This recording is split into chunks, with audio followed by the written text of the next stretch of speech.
Hello, hello, hello. Welcome to Royal Sussex Live. Welcome, one and all. Thank you all so much for being here. You could have been any place else in this world, and you probably should have. Wait, and it's not too late to leave, but you could have been any place else in this world, and you chose to be here with Royal Sussex. Thank you all so much. Um, Oh, thank you, Lydia. Lydia has added the official Royal Sussex wish list. One of my favorite things. Gumdrops and roses and rosacea, big noses. I forget how that song go. These are a few of my favorite things. Uh, Wine desks and boxes and something doxes. How does that song go? These are a few of my favorite things. And as long as I have my favorite things, I don't feel so sad. Everybody, raindrops and roses and rosacea noses and something pantyhoses. Uh, okay, I was just trying to, let me see. I was going to add that to the top of the chat. Now I don't see it. Uh, might you do it again? And then I'll try to get it this next time around. These are a few of my favorite things. And as long as I have my favorite things, I don't feel so sad.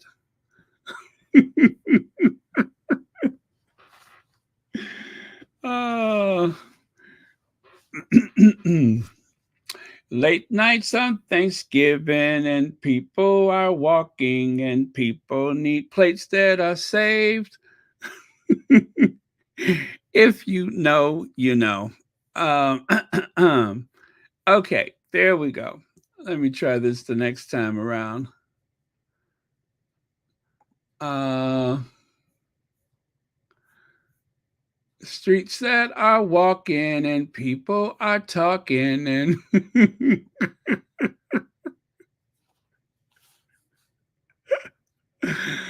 woo! For those of you who stayed late enough to get that, um, if you know, you know, right? If you don't know, oh well, you have to wait till next Thanksgiving.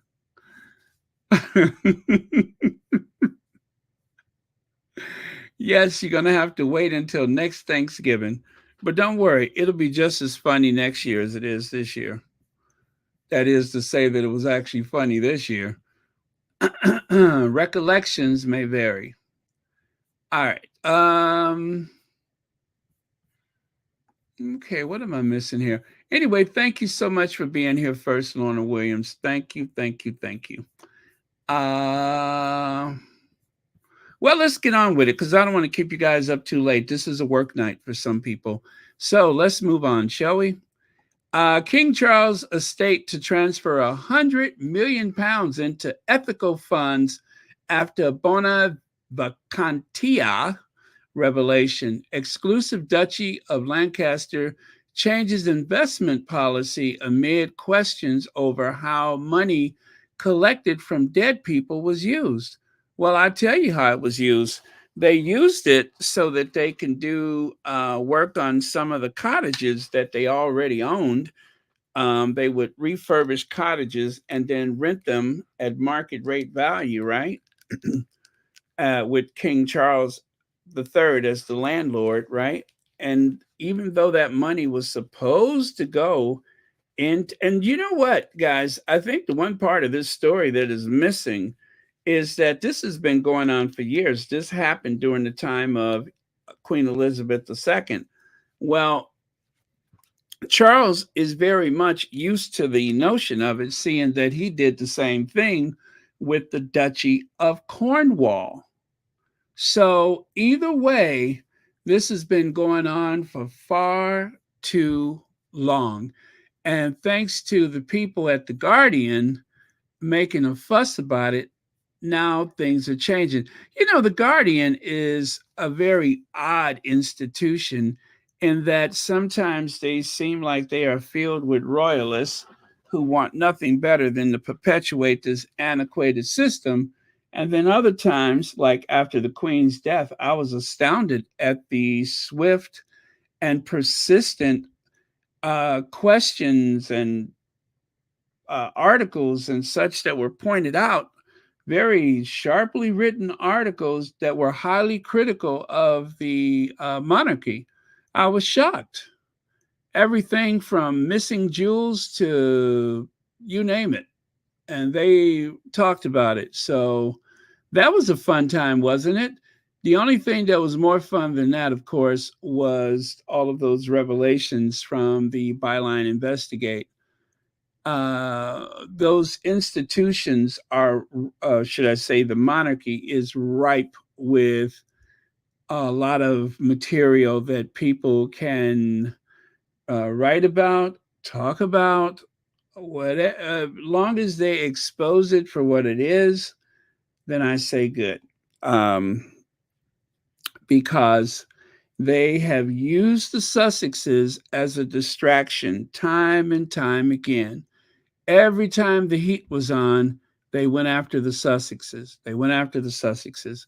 Well, finally, some of the things that they were hiding behind the Sussexes is being exposed, you know, and not directly. I mean, some of these things have gone on for a long time, but their usual default is to bring up something about Harry and Meghan.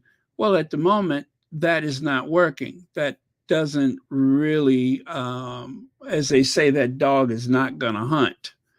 But I don't want to bring the Queen Consort into this just yet. I don't want to bring the Queen Consort into it just yet. Okay. King Charles' estate has announced it is transferring more than £100 million, including funds collected from dead people under the archaic system of bona vacantia, um, into ethical investment fund after an investigation by the Guardian. So this is triggered by the Guardian. The surprise announcement came amid growing pressure on King over the Duchy of Lancaster's use of funds collected from people who died in the northwest of England with no will or next to kin. On Thursday, The Guardian revealed some of the funds were secretly being used to renovate properties that are owned by the king and rented out for profit by his estate. The duchy conceded that some of the Bonaventura revenue are financing the restoration of what is called public and historic properties. But who profits from it? Charles. So anyway, just I'm glad to see that some of this stuff is being exposed. After all, this is the man who drove Diana out of the country. And of course, if it wasn't for him, she may not have ended up in that uh, very bizarre, unexplained, tragic, untimely accident in a tunnel in Paris. You know, with things like stripping away her HRH and royal protection.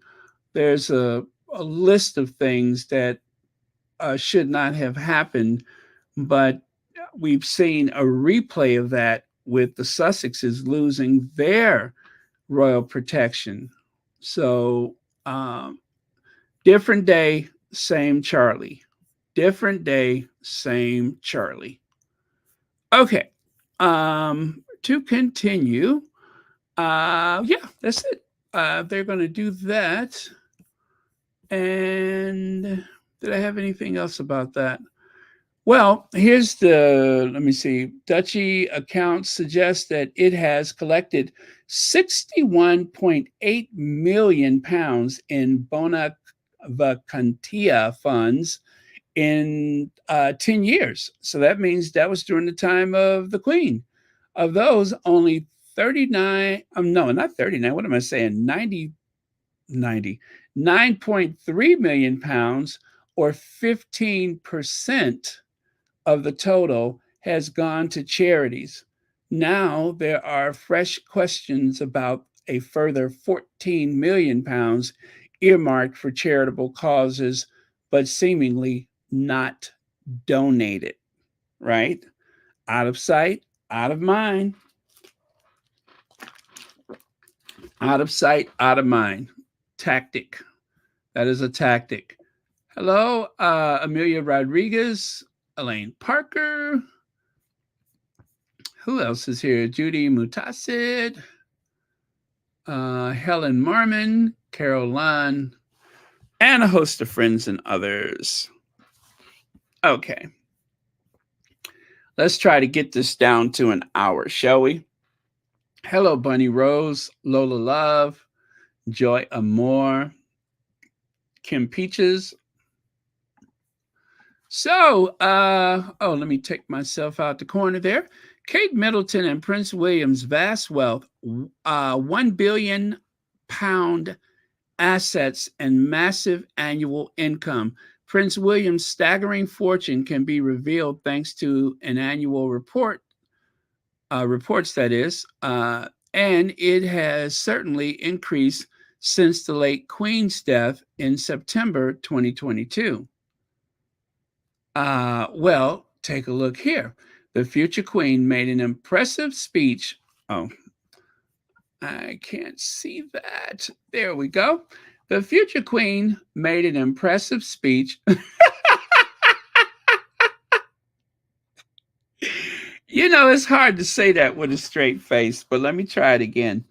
The future Queen made an impressive speech about the charity fundraising event, telling viewers all about helping to support, champion, and empower all children to be the very best they can be. However, people watching at home felt Kate, who was wearing a 315-pound Lissou blouse to film the segment, wasn't the right choice to launch the event, right? So she's sitting there all decked out, wearing this very expensive top and telling people to dig deeper, right? Bad move, bad move. Too bad she can't keep a private secretary. I hope Kate Middleton is going to announce a 10% cut in royal funding from public taxes. Think how much that would raise for charity.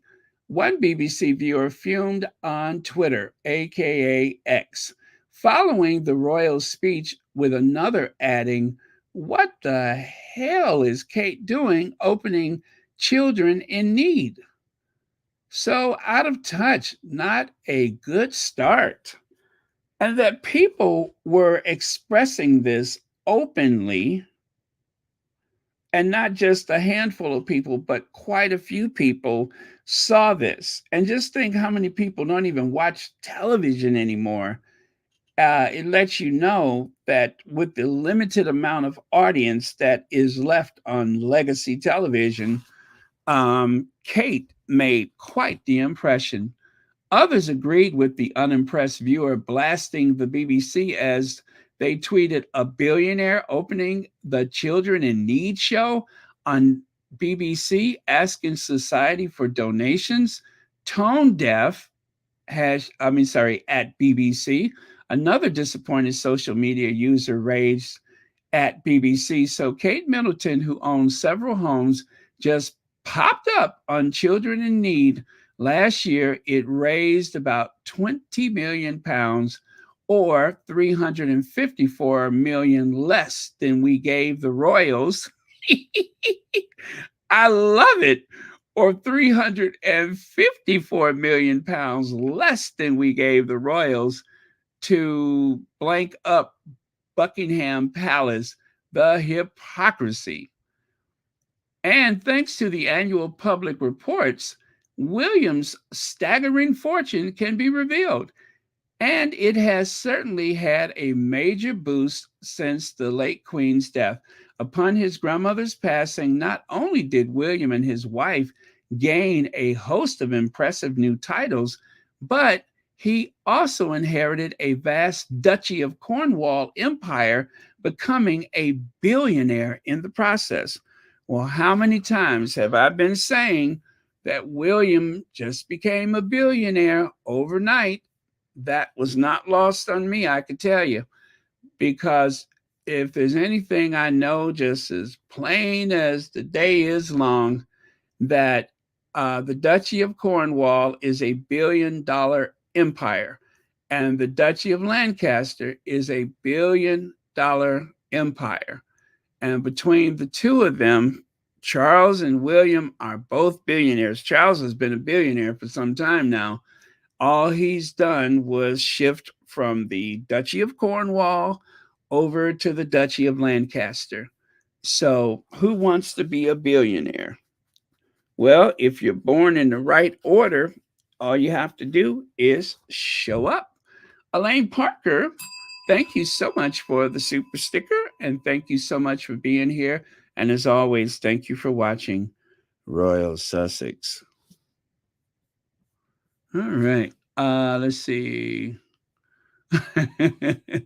You're welcome. You're welcome. I just want to make sure that we shed some light on someone who seems to be receiving a free pass from the tabloid media. Gone are the days when we just sit back passively and watch them target the Duchess of Sussex day after day after day. I feel like it's only justified that they're called out because they rely upon the cross Atlantic abuse of the Duchess of Sussex so that they can act or not act, do the least, while still sitting on top of multiple homes, a fleet of Range Rovers and classic cars, um, helicopters, right? Private jets, and the list goes on, right up to $1 billion fortune. But Harry and Meghan are the biggest threat to the monarchy. It is not their extravagant lifestyles, it's Harry and Meghan who are not publicly funded in the least. Make that make sense. How does that measure up? I don't think it actually does. It's hypocrisy at its worst. So yeah, I mean somebody's got to point it out. Now, Kate Middleton and her twisted mouth does not care about hungry or poor kids.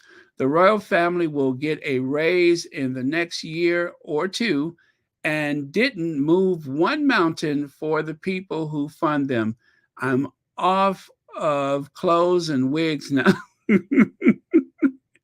Here's the joke. Well, anyway, that was a comment from someone on social media. And of course, there is the famous 315-pound blouse that Kate was wearing while she was asking people to dig a little deeper. Well, I guess if you can't help your family with their party pieces, you're not likely to help people that are truly in need. Maybe that's the moral of the story. So, of course, the camera doesn't lie. And out of all the photos that were taken at the charity, at the baby bank, there were, I would say, you know what? I'm actually surprised some of sometimes the photos rather that they post of the future queen consort, either they don't like her or they need, I don't know what they had a few good photos and then they have some that I promise you I have not touched up. And this one seems like she's ready to run up out of there. Like, I showed up, I handed out some books, now I'm ready to go. Let me get back to Anmer Hall or Adelaide Cottage or apartment one at the Kensington Palace or wherever she's holed up these days. Let me just get out of here. So she showed up with cameras and she did a lot of the jazz handing, and then she got out of there. And occasionally she'd glance at the camera like you see here. You can see the pain on her face that she actually has to do this. Kate does not like working. Everybody knows that Kate is as lazy as they come. The Queen even said it, and not one time did the royal family ever dispute it, because at the time the Queen was trying to send a message, do something. And only because of Meghan do we see this new keening Kate that actually goes out within a very short radius from uh, Adelaide Cottage. As Celibici has pointed out, she doesn't venture far. Whatever she does, it's got to be within that 15 miles. So I'm pretty sure this is within that very tight circle that she keeps close to home. I mean, why? I don't know. It's not as though somebody's going to move all her stuff out, is it? It's not as though somebody's just going to pack up all of her stuff and sit it out on the curb, are they? I don't think so. That doesn't happen to people like her. Might happen to her mama and daddy, but it's not going to happen to her. She's the English Rose and the Princess of Wales, all of that. So not likely to happen. And this one. You can fool some of the people some of the time, but you can't fool all of the people all of the time. And these ladies seem to have had an unguarded moment with the Princess of Wales, and they could not maintain character. I would say it doesn't seem as though they're thrilled that she happens to be there. So she passed out those books. Who knows what they are? Probably about the early years or shaping us. Some nonsense. But did she bring diapers? No. Did she bring formula? No. How about some clothing? How about donating some of her children's clothing? No. Nothing of the sort. She didn't bring anything but a stack of what looks like Range Rover brochures.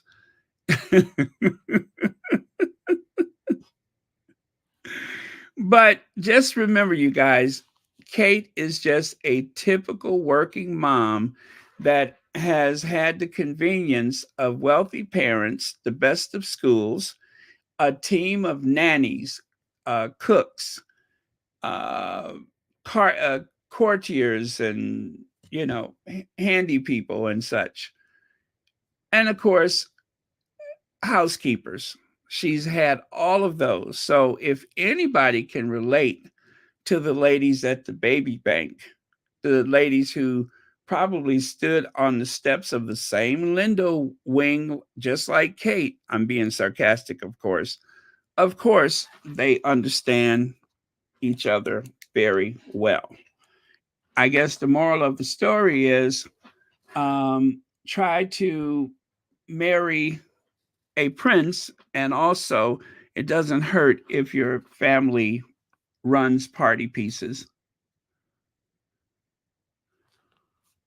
Exactly. A team of nannies. A team of nannies.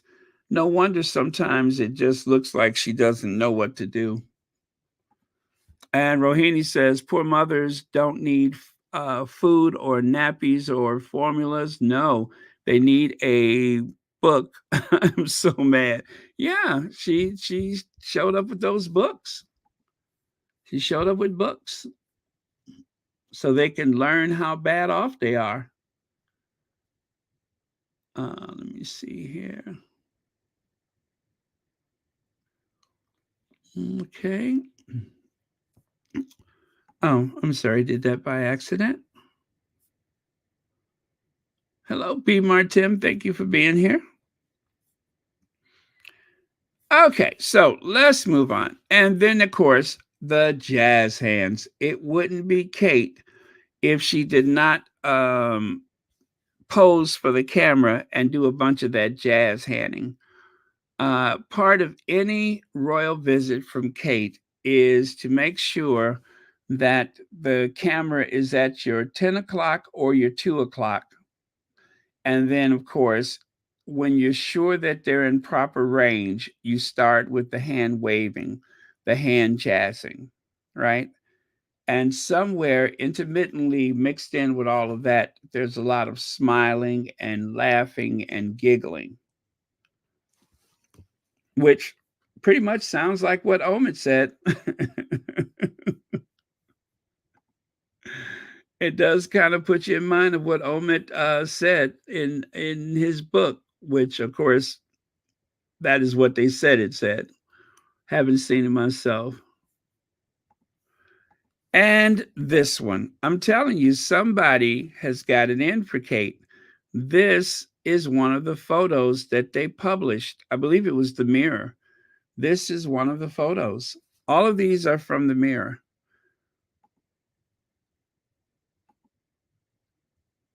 Yeah. And I'm just going to tell you that overhead light is not her friend. That overhead light.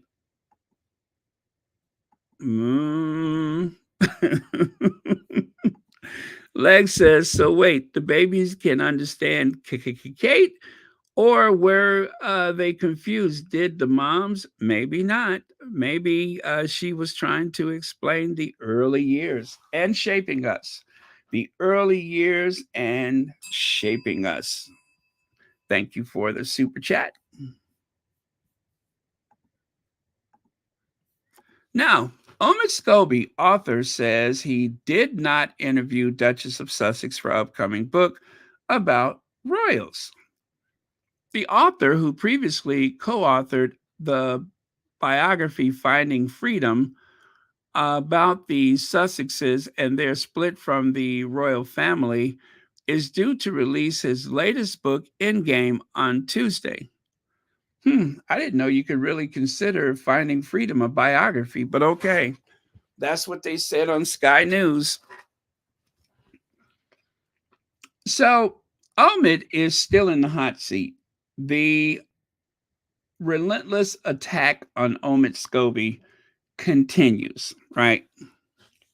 I'm going to share a couple of things that was said by some squatties in reference to the book. Well, that's coming. So, but this right here is from the Sky News. Let me see if I can. There we go. The author of the upcoming book, which sets out to explore the monarchy, fight for survival, says he did not interview the Duchess of Sussex for it. However, Omid Scobie says he does share mutual friends with the Duchess, something he says helped him getting information and breaking details about the royal family. Again, about the royal family. The book is not about the Sussexes only. They are mentioned, but they're not the primary focus of the book. The book is about the royal family fighting for survival, hence the name Endgame. His latest book, Endgame, is due to be released on Tuesday. It promises to look inside the royal family and the monarchy's fight for survival. The 42-year-old previously co-authored the book Finding Freedom, a biography of the Sussexes and their breakaway from the royal family, Representatives for the couple denied contributing to the biography. However, I wonder why they call it. Is it? That's the first I've heard them refer to it as a biography, but let me stop dwelling on that. However, during Meghan's privacy case against Associated Newspapers, of course, this is Sky News, by the way, publishers of the Daily Mail and Mail on Sunday, her legal team admitted she had permitted a close friend to communicate with Mr. Scobie and his co author. Um, and I think what they're referring to is something to do with the palace. I think that book was kind of orchestrated by Kensington Palace more so than anybody else. We later found out that Kensington Palace seems to be morbidly enthusiastic about the book at the time. So let's face it, there are some people that are of the opinion that Finding Freedom was a bit of a setup. And maybe being a setup is not limited to the Sussexes. It may have unwittingly pulled Omid Scobie into it too, seeing that he seemed to be the more balanced of the royal reporters. Again, everybody has a different opinion about it, I am sure, right? So I'm not trying to convince anybody to see it a particular way. It's just that was one of the notions about the book, is that it was kind of a setup.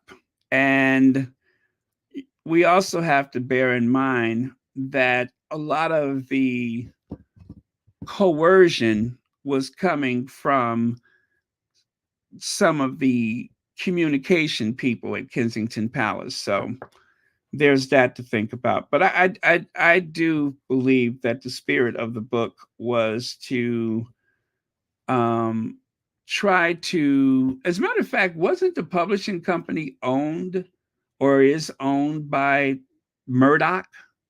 Right? Isn't it a Murdoch publishing company? I believe it is. Anyway, let me continue. They said that this had been done so that the true position could be communicated to the author to prevent any further misrepresentation. Mr. Scobie has earned him disparaging nicknames such as Meghan's mouthpiece among the more pro monarchy sections of the press, which have been critical of his reporting of the Sussexes.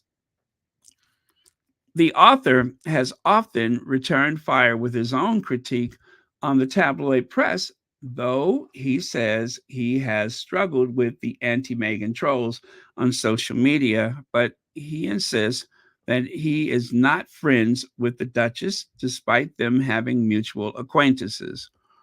I have mutual friends with Meghan, and that definitely helps me get information and breaking details, he told the Times newspaper in a piece about his upcoming book.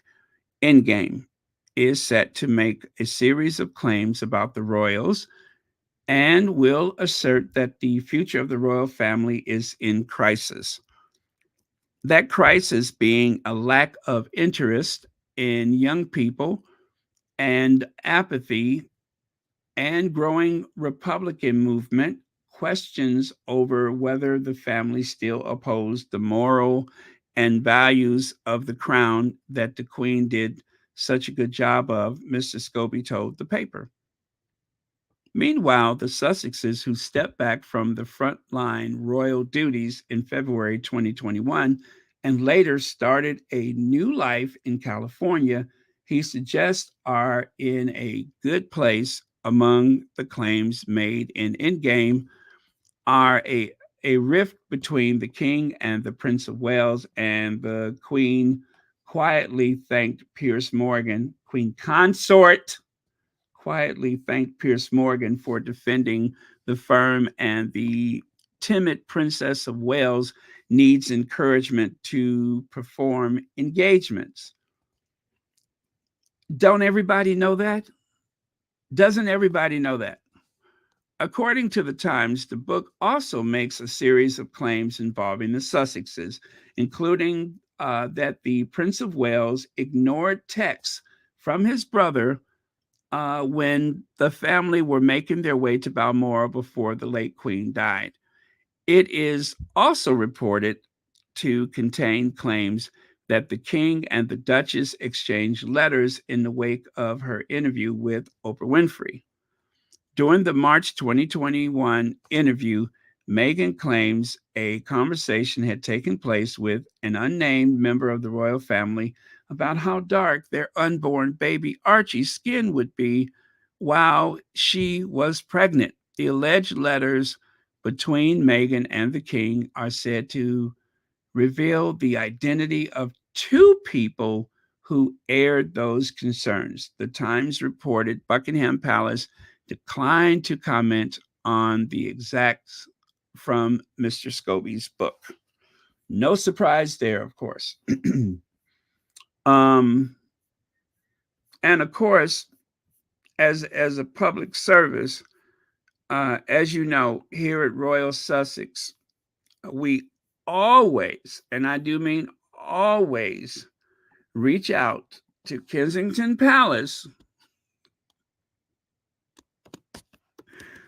so that we can go on record, or so they can go on record with the truth.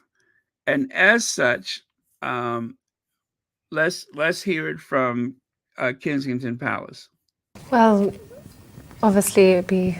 I would love to have met her, and she's obviously she's an inspirational woman to look up to. Obviously, on to this day, and going forward and things. It is.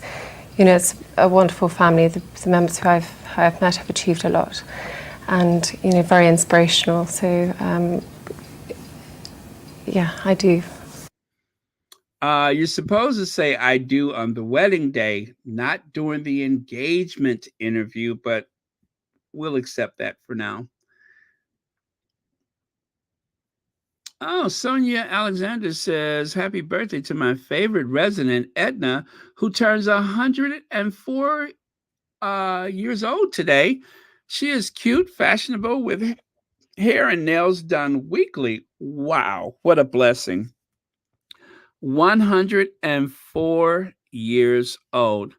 Well, Edna, happy 104th birthday.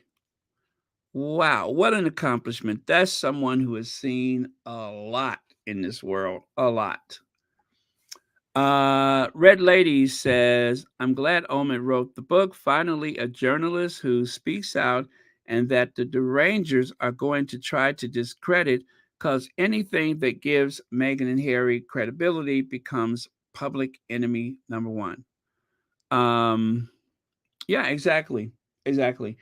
This book, this book is not so much about what the Sussexes have had to say as about the dysfunction of the family. Now, according to Omid, it will include portions of, you know, things about the Sussexes, right? But the focus of the book is that the family is in peril, the monarchy is in peril, and it really is a guide for them, because if they would accept that they have a problem, they may manage to keep the monarchy. Harry also has tried to point out some of the problems with that institution. Like, for instance, Harry was really focused on the Commonwealth, realizing that the Commonwealth mostly consists of people of color, and that conversations about reparation and the lack of involvement financially from, and of course the financial part, that's my words, not his, but um there's a lot of things that was going wrong with the Commonwealth and continue to go wrong. And the so-called Commonwealth just never has shown proper respect to some of the former colonies, right? Um, And by calling it a commonwealth, you would think that that means investment and engineering and everything possible, good medical care. And of course, the ability to travel to and from the motherland, right? None of that is happening. When the royals come through, they pretty much come through empty handed. They help whichever government is in office or whatever, they help them bolster their image and on the world stage. All of those things happen. But for the working class and poor people, a royal visit, even from Queen Elizabeth II, did not offer a lot. It didn't change a lot for people.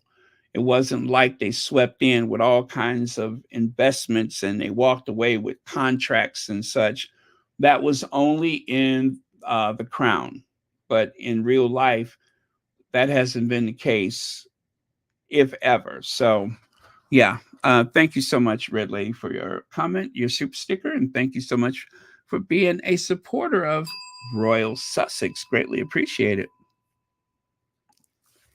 They must have made a mistake describing cannot as timid while she flashes. Yeah. Yeah, while she's imitating the Radio City Music Hall Rockettes. I wouldn't call that exactly timid. Thank you for your comment. Buckingham Palace declined to comment. They were too busy briefing their flying monkeys in the process on who to attack the moral fortitude to make any direct comment. Oh, Ashley Romeo says, I thought the recollections may vary according to them, but now they remember that it was only one person who made a racist comment about Archie. They are pathetic. Exactly. And thank you, Ashley, for reminding us that before there was a lot of denial. Now it seems to be the acceptance that at least there was one by saying, oh, now they say it's two, you know, but by saying that, well, anyway, the way they respond to that was an admission that there was at least one person who said something wrong. So I let me see. Let me see if I can let me see. I want to see if I can find if I can find it, I want to play the sound bite. If I can find it, they don't make it easy for you to see anything that Oprah doesn't want you to see ever again. But let me see if I can make this work. Because the way that Meghan put it is very important.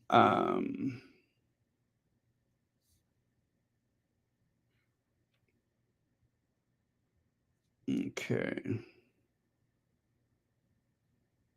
Concerns and conversations about how dark his skin might be when he's born. What? And who is having that conversation with you? What? So, there is a conversation. Hold up. There's several conversations. There's a conversation. Okay, hold on. Now, she said there were several conversations, right? And I'm going to tell you why that's important. Let me start it over from the beginning. Concerns and conversations about how dark his skin might be when he's born. What? And who is having that conversation with you? What? So, There is a conversation. Hold up. There's Stop several right now. There's several conversations. There's a about it. conversation with you With Harry about how dark your baby is going to be? potentially, and what that would mean or look like.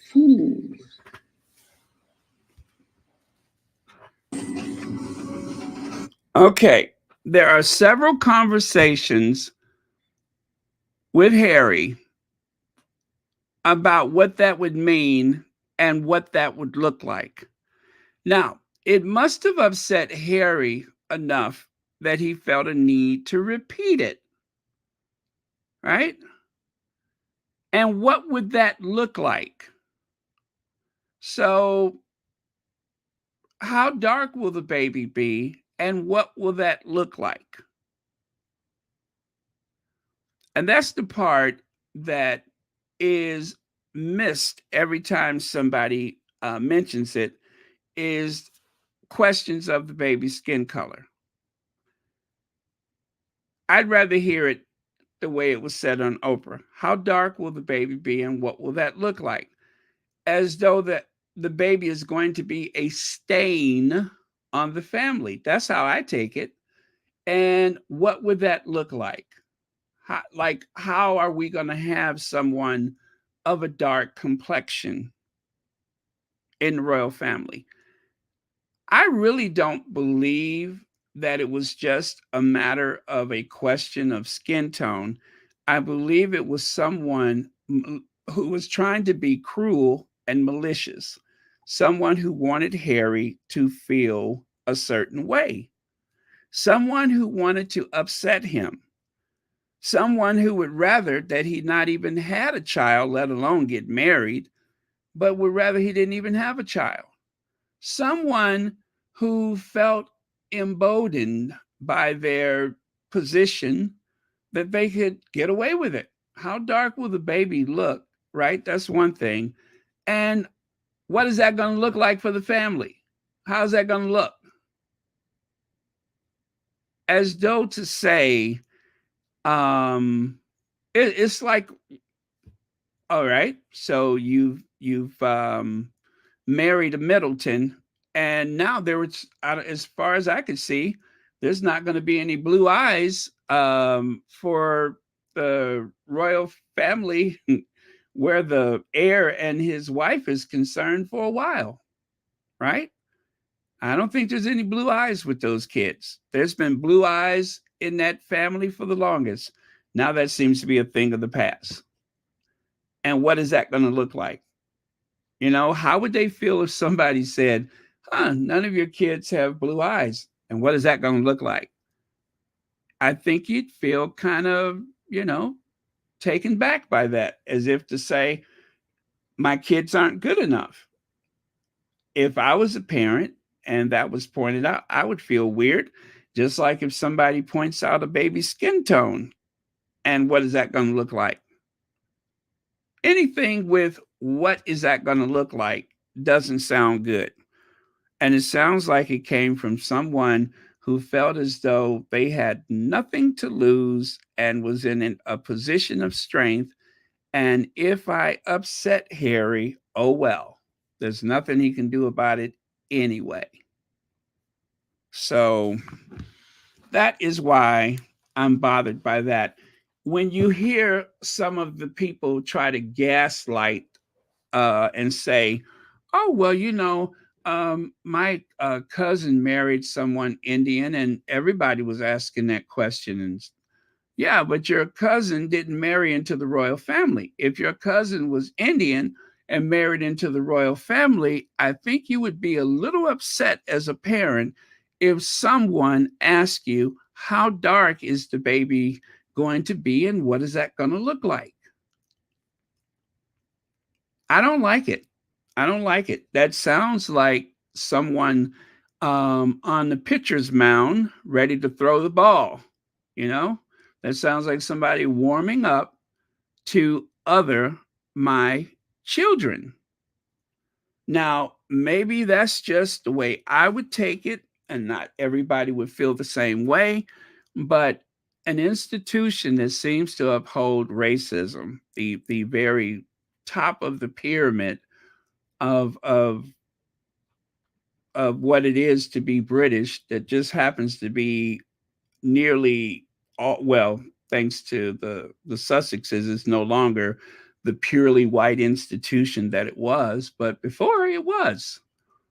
And as you marry into an institution like that for a country known for exporting cotton, tea, porcelain, racism, vehicles, what else? Silver, silverware. Yeah. Of all the things that they have exported, there's one that I just mentioned, which seems to have gone around the world and back several times, and that's racism. That's like the biggest export from the United Kingdom.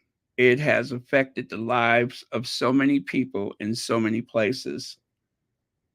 So, again, if you're marrying into that institution and somebody says, how dark do you think the baby and be, and what would that look like? My big question is, why does that matter? What does it look like? If we're family, right? And there seems to be something visibly different about my child's skin tone, I wouldn't want to hear it from anybody. Not anybody. That's something that an eccentric old aunt would ask in a situation like that. Like, let's say it was the Queen Mother. I think if it was the Queen Mother, if the Queen Mother was still alive by some miraculous circumstance, then it wouldn't be a big deal. If it was Philip, I probably wouldn't bat an eye, although I'd be disappointed. But I don't think Philip would. I wouldn't suspect Philip would say something like that. Not to be cruel, but just as, maybe as something ignorant, but not to be cruel. Whoever said this, based on the way it was worded, was someone who set out to be cruel and someone who felt as though I am going to rattle Harry's cage and I know just how to do it. I'll ask about the baby's skin tone and then I'll follow up with, and what is that going to look like? And don't forget the other part. And by the way, there won't be any titles for them. So you have just othered my kids by mentioning skin tone. And then another conversation, somebody says, oh, and they're not going to have titles either. That was brilliant of Meghan to bring that up. That was brilliant. And the titles are not that important to Meghan as it is for Harry, because that's part of Harry's birthright. Harry is a monarchist. Harry believes in the monarchy. And that's just a fact. Harry is not going to willingly give up his titles. And what is his is hers, and what's theirs is their children's, period. And me just being petty and just a little ghetto, I'm not coming off of nothing. I'm not coming off of nothing. If I'm supposed to have it, I want it. If that's supposed to be mine, then I want it. Now, if I willingly give it up, that's another thing. But you don't take it from me. You don't inform my kids that they were not important enough or that you didn't care enough. If you want to not care privately, fine. But you're not going to make part of the historic record that they were not good enough or that they were othered. Because they'd have to live with that the rest of their lives. Whether it meant something or not, that would still be a part of the public record, is that they just happen to be of color and they just happen to have not been good enough or thought or deemed worthy enough to receive those titles. Now, give me what I got coming. If my car is supposed to have curtain airbags I don't want to have to use them, but if I do get into a accident, I want those curtain airbags to come down because that's what I paid for. That's part of the deal. So yeah, that's very emotional for me. I don't like the notion of someone being, especially a child. I don't care whose child it is. You don't other somebody else's kids. I hate when parents do that with their own kids. No, no, no, no. I don't ask me about their color and give them their title. B. Martim says, Baron, for that family to say it was only one person instead of two is telling on themselves. That's that the conversation took place. Yes, exactly. Yes. Yep. They just told on themselves. Already the book is working. The book is working. My hope for the book is that we can get some truth bombs that is going to expose that institution because so far they seem to have gotten away with it, except there is a decline in public opinion. But I don't want people to forget. I want the Sussexes to move on and, that's in the past and it's a new day. Yeah, yeah, yeah, I get that. But I don't like a bully, and I don't like the idea that is any possibility that Willie Leaks and any of the rest of them that they get away with this. I mean, we have been watching these royal reporters tumble one by one after the other. They all have been falling down. Some more publicly than others, but they all have been skinning their knees. And I'm personally am here for it. I'm here for it. Lex says it's Baldy and maybe Camilla. Paper bag test. Maybe he should wonder why his children has brown and one has hazel eyes with his wife with green eyes and his blue. Yeah, exactly. Exactly. Explain that one. Explain that one. And believe me, there are some people out there, even people in that country that have nothing but brown eyes in the family that would prefer that they all have blue eyes. I mean, they've been blue, they'd rather keep them blue. People celebrate blue eyes and pale skin. That's just the way some people are. And for that institution, that is the preferred look. They want them to look as, I guess, for lack of a better word, as Aryan as possible. Well, that has come to an abrupt end where William's kids are concerned. And how would he feel if somebody made a fuss about that? How would he feel if somebody made a fuss about that? Thank you so much for the comment, Legs. Yep, but don't other those kids like that. That's not fair. And Harry has a birthright. You've tried to take everything else from him. Y'all took his mama from him. What else does he have to give up? What else does he have to lose? That's why I think it was very smart to get those kids out of that country. Very smart. Because if somebody could take a 9-iron to Willie Leaks, who knows what they would try to do to those kids? I don't trust them. I don't trust them. Mm-mm.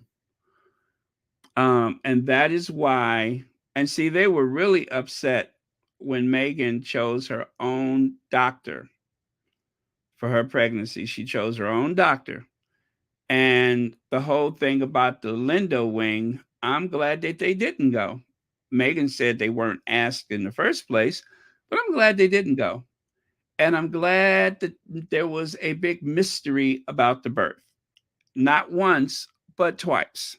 On two occasions, when they had a live, living, breathing, healthy birth, the press had absolutely no information about it until they were back home.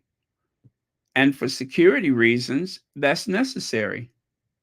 It is. It's necessary because there are too many people that did not want those children. There's too many people that did not want those children to be born. So if it's up to me, and if it's anything I could do about it, I will make sure that those kids are well protected. I'll make sure they're well protected.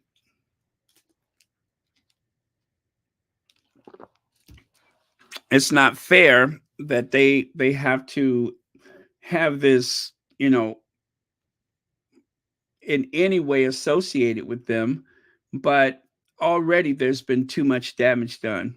It was bad enough with a comparison to a chimpanzee, and from that point and even before that, there has been a lot of hostility toward Meghan, toward the children, and even Harry, who has been called a race traitor. That's why I know the whole thing about the eye color, even though nobody says anything about it or doesn't say much about it, trust me, there are people out there that matters to. That is an issue for some people, amongst other things. I mean, there's some other things from that Middleton family that probably bother people, but oh well. At this point, they're just going to have to live with it.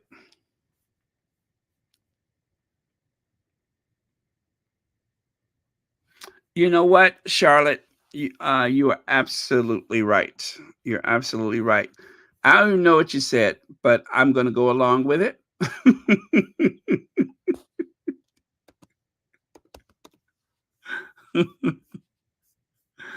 Because when Charlotte speaks, people listen, and they better. Give them hell, Charlotte. Give them hell. Let me see here. I got to cue it up, right? I got to cue it up. Oh my goodness, I don't think I have it, do I? Oh Lord, I don't think I have it on this computer. Now this really stinks. I need my other computer fixed.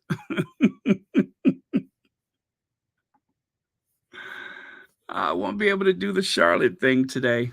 Oh well, it's implied.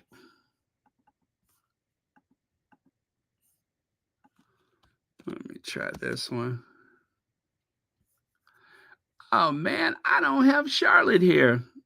Sorry, Charlotte, I don't have it. Charlotte is like the only one that has her own theme music.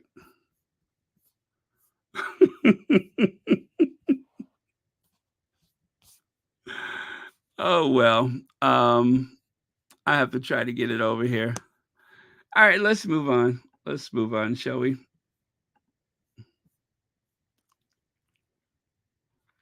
Church Nelly, I'm glad you're here.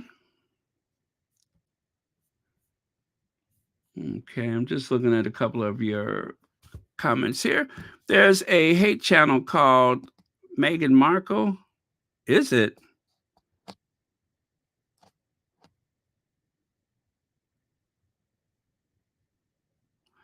Yeah, that always bothers me. That always bothers me when when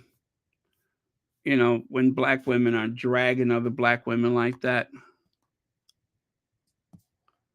Always a painful thing, especially when they're gatekeeping.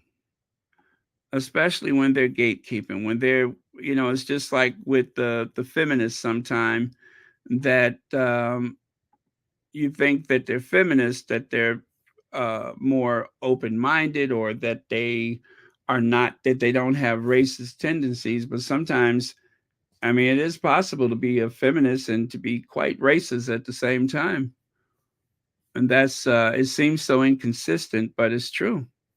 Just like there are some people in the gay community that are as gay as a goose and just as racist as could be. I'm just like, a gay racist? Yeah, they have them, and lots of them too. Lots of them.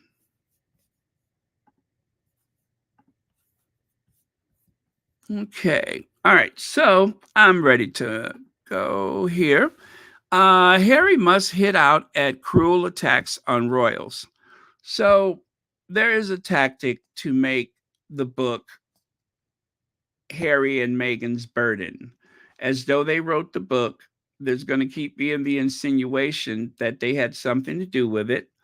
And it may take a letter from a lawyer to stop that kind of talk, or perhaps it will be addressed by a representative of the Sussexes, or maybe they won't say anything. And who's to say that they're not, you know, or should I say, who's to say that they're bothered by it anyway? Because just as I've said many times, if there is the possibility that this can expose some of the double standards that have been spewing out of the institution, or if it will expose some of the cooperation or some of the leaks that have been coming from the institution, I can't help but think it's a good thing for the Sussexes. I really can't help but see it as something good for the Sussexes.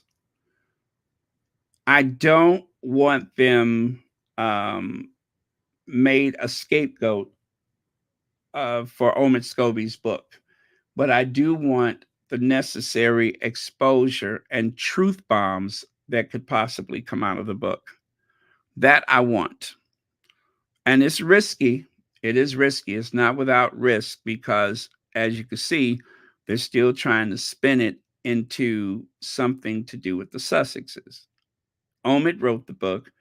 Omid is a private, free person that has freedom of speech. He is an author. He is a what do you call it? A journalist. So he's free to write about these things. He's free to speculate. The problem is, without Omid's book, there is going to be a series of books in the future that is going to tell the story that the institution wants you to hear. There's going to be people writing about William, about how strong and decisive he is, and how he is a change maker for the institution. There's going to be books that are still going to be very sympathetic toward Charles. And there will be nothing to counter that unless it comes from the Sussexes, except for finally, there's another book, and that's Omid Scobie's book. So that's not saying that, oh, you should believe the book, you should go buy the book. I'm going to read it, but I'm just sharing with you my hopes is that the book will be of more help than harm to the Sussexes. So that is that. Hold on a second. Let me see. Ricola time.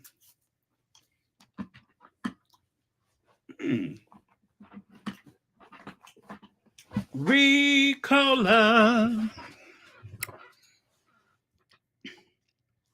Lex says, good point, Barrett. Look at S5 and S6 of season 5 and 6 of The Crown. Exactly.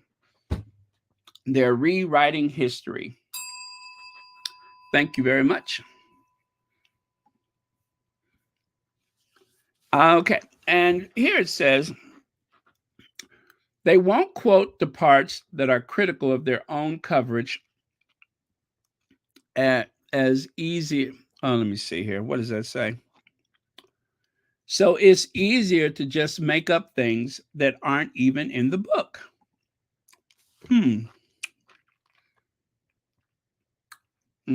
Sorry. I really needed this Ricola. Okay. There's also always a focus on what Kate is wearing. Her clothes, her jewelry, her shoes, her hairstyle, to such an extent that often what she says and does is usually an afterthought. Compared to other royals, mainstream coverage of Kate in the British papers is so overwhelmingly positive. often bordering on infantilizing, oh, you know what I mean, infanticizing the princess with articles marveling at her ability to perform the simplest of tasks. Think enthusiastic reporters about kicking a soccer ball or flipping a pancake, or how amazing it is that she can assume the perfect princess pose in photographs. Admittingly, Kate has rarely put a foot wrong in public. Now, that's debatable because Kate spent years pushing her skirt or her dress down. Years. I would call that a misstep. So Kate has rarely put a foot down wrong in public. But in the instances where criticism would be fair, such as carrying out fewer engagements than other senior royals, or the fact that she has had 5 different private secretaries in 6 years, one, I'm told, simply found the role uninspiring and frustrating. You'd be unlikely to read about it in any of the British newspapers. I have to admit, I love that. That's why I use the red underlines. 5, what is it? 6, what was that again? 5 different private secretaries in 6 years, one of which I'm told found it utterly uninspiring. That's what I'm talking about. That's what I'm talking about. If there's more of that, then this is worthwhile. What's really needed is for someone to go on TikTok, right, and really rev it up. If somebody on TikTok goes through that book, and well, actually, what am I saying? There are people. There's Meredith and a few other people. Long as they go through that book line by line and find little jewels like this, I'm happy. I am happy, happy, happy. Yep, I am a happy camper if there's more of that. Because we have been celebrating. It's like watching someone clapping and cheering because the baby walked for the first time, right? That's something to celebrate. But by the end of the week, by the end of the week, and after you've shown everybody, then it kind of gets old. Well, that's what happens with Kate. So she's had a successful walkabout. She's had a successful royal visit or whatever. Okay, now what's next? Because the early years in shaping us is just vanity projects. Has she helped someone write a cookbook? No. Has she had a successful podcast? No. She hadn't done any of those things. And as the president or patron or whatever of any of those things, like for instance, the baby bank. She goes to the baby bank. Like any other visit, you never find that there's been a surge of donations, right? You never find that there's been a surge of volunteers. There's no surge. There's no extra added interest in anything they do. It's filler for the tabloids. It's a little footnote on some of the news programs, talking points on a talk show, and rarely that. They rarely talk about things like this on the talk shows. So it doesn't move anything. It is a vanity project to make people think that they're getting value for their money as tax-paying subjects of a sovereign. And that's all it does. It is to lure you into believing that there is value for money. Okay. Okay. Sorry about the recall. I'm almost done with it. I needed that. Gosh, if you have a cold, if you have any kind of anything with your throat, the lemon Ricola, lemon mint Ricola, I swear by those things.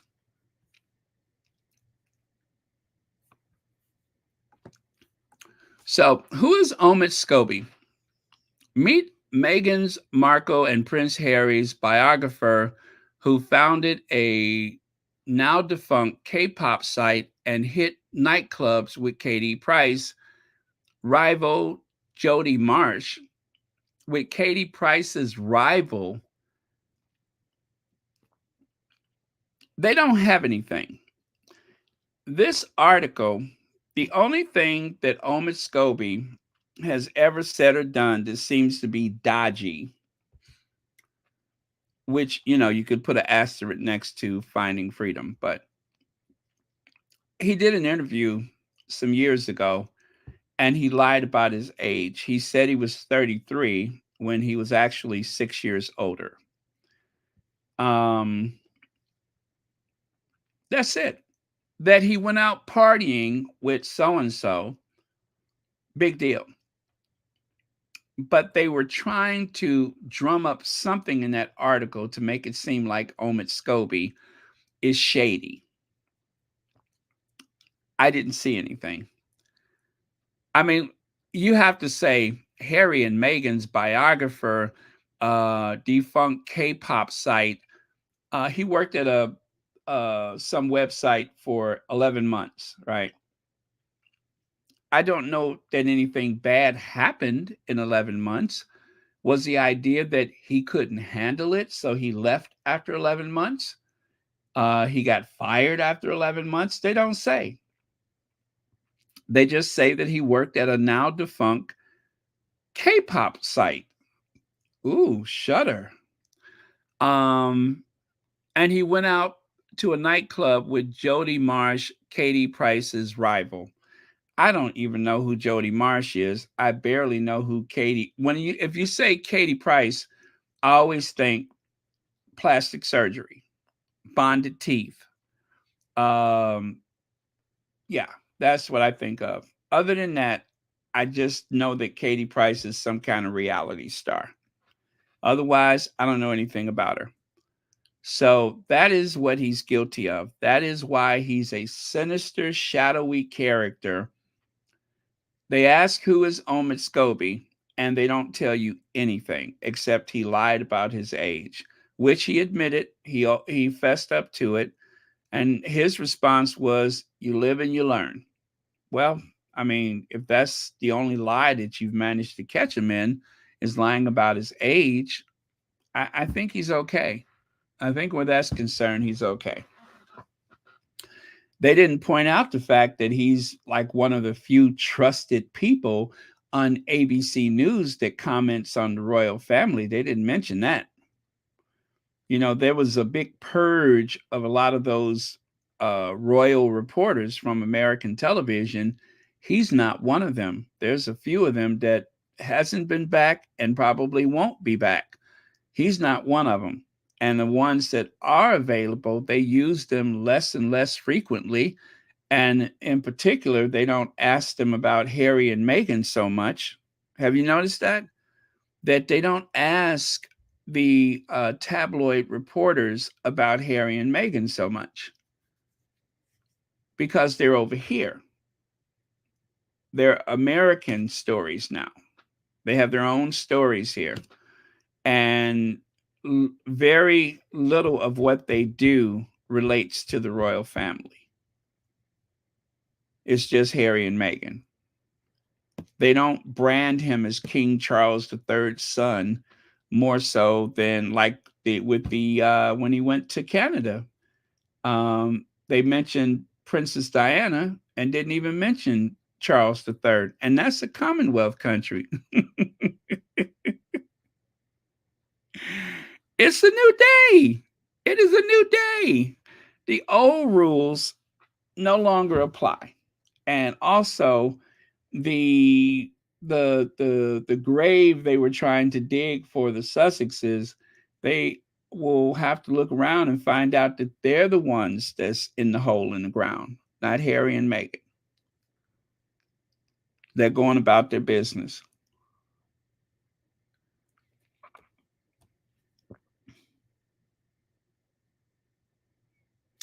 Exactly, Beverly McCaskill. That's why I'm just like, Harry and Meghan's biography. I'm not comfortable with the use of that. I'm not comfortable. Everything that you need to know from them, they've said it themselves. They just don't want people reading the book.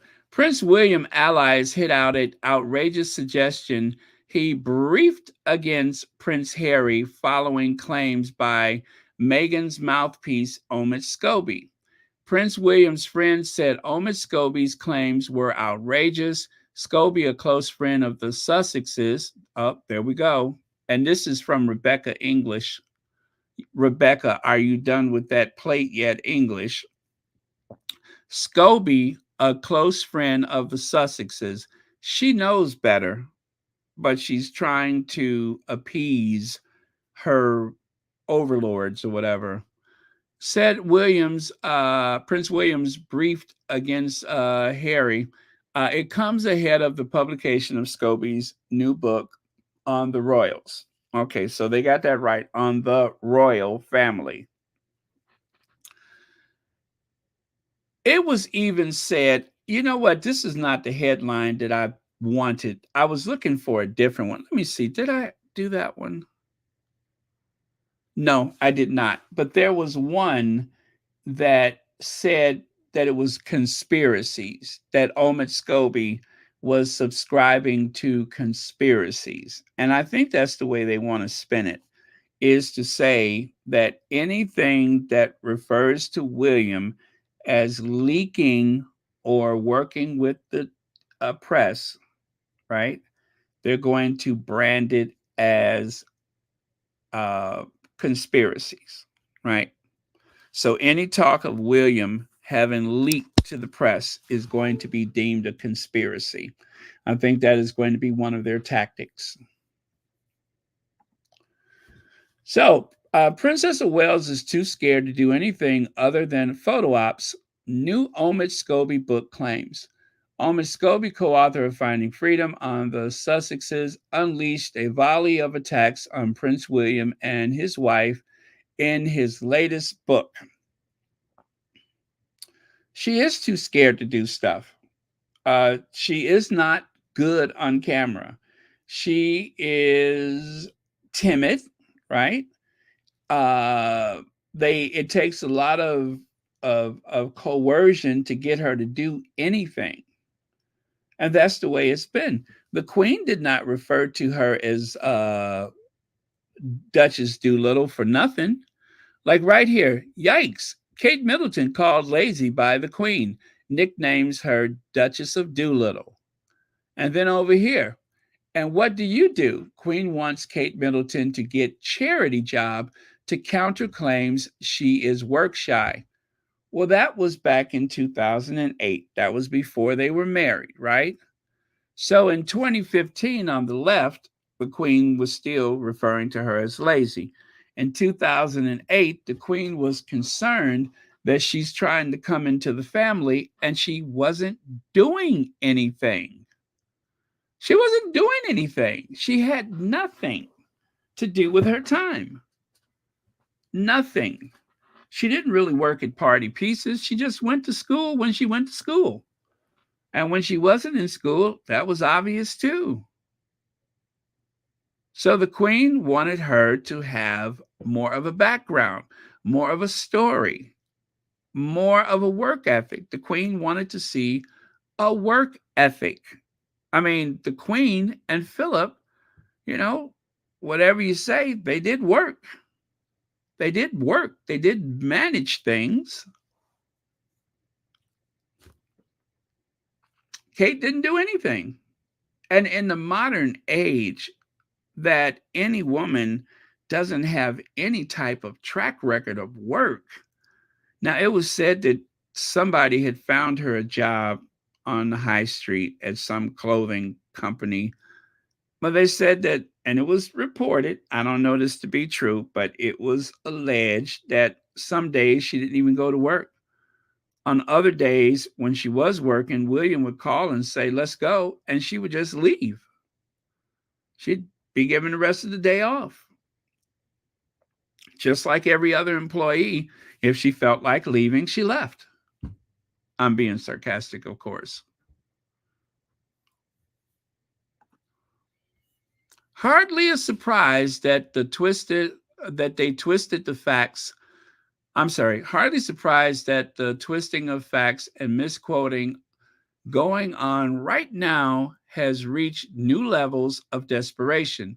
Looking forward to people being able to read the book for themselves on Tuesday and hearing my actual voice set some nonsense straight in interviews this week. So Omid is going to do some interviews this week before and after the book, I suppose.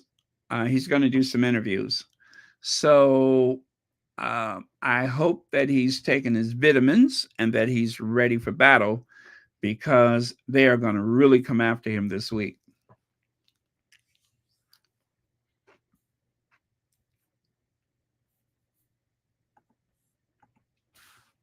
Now, this is from one of the squatties. And I'm sure a lot of you will agree with what she said. Here is a timeline. Oprah interview, March 2021. The Me You Can't See, May 2021. Meghan for The Cut magazine, August 2022.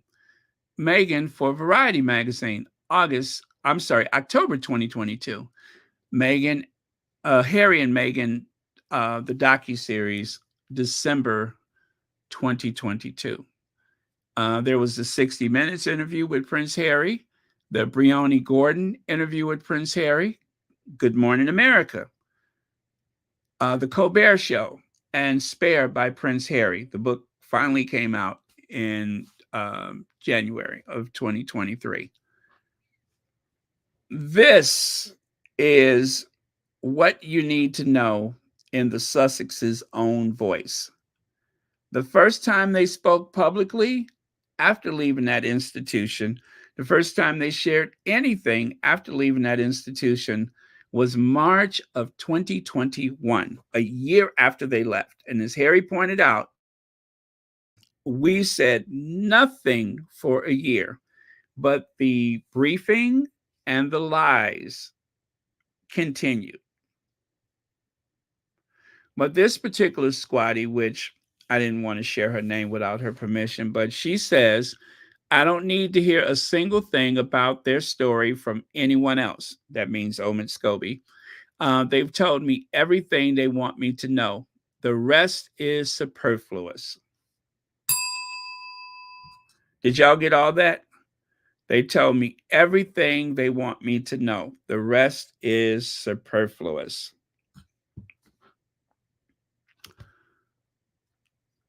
Very wise words. Very wise words. The amount of things Harry and Meghan had led the way on and been trashed. This is from another squatty, and been trashed and ridiculed for by the royal PR machine is extensive. Only for the royal family in their one-sided competition with them to then copy them or indicate they might, and have those same PR minions praise them. So what they're referring to is the whole thing about Meghan and Harry and the Netflix and all of that stuff that they were so upset about, the things that they kept trying to drag them for, right? And then the squatty actually threw a few articles for us to look at. Meghan Markle and camera shy Prince Harry blasted as Netflix reality show starts filming. Remember, it was supposed to be a reality show. The prince has been accused of trying to steal attention from the queen during the whatever it was. And then over here on the right, Meghan Markle and Prince Harry mocked over Netflix foray into reality TV. Still, they thought it was reality TV.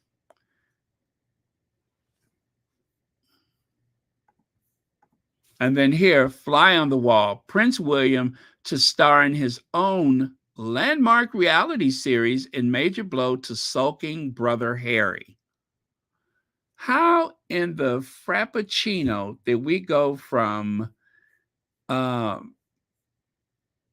did it say, camera shy Prince Harry to sulking Prince Harry, his sulking brother Harry? How did it go from that? Let me see, by April 28th of 2023.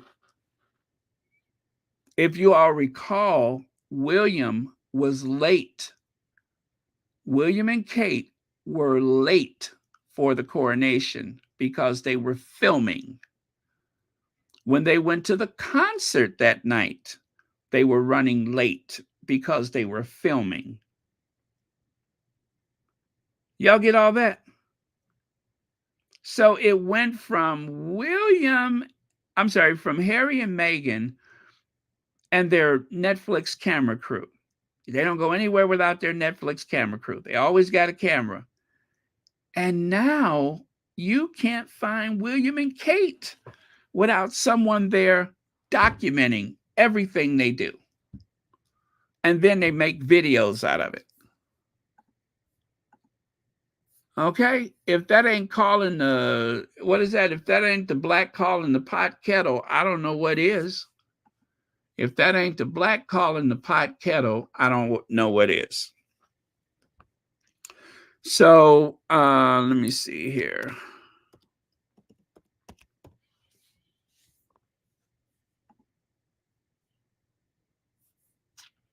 Oh, where is that?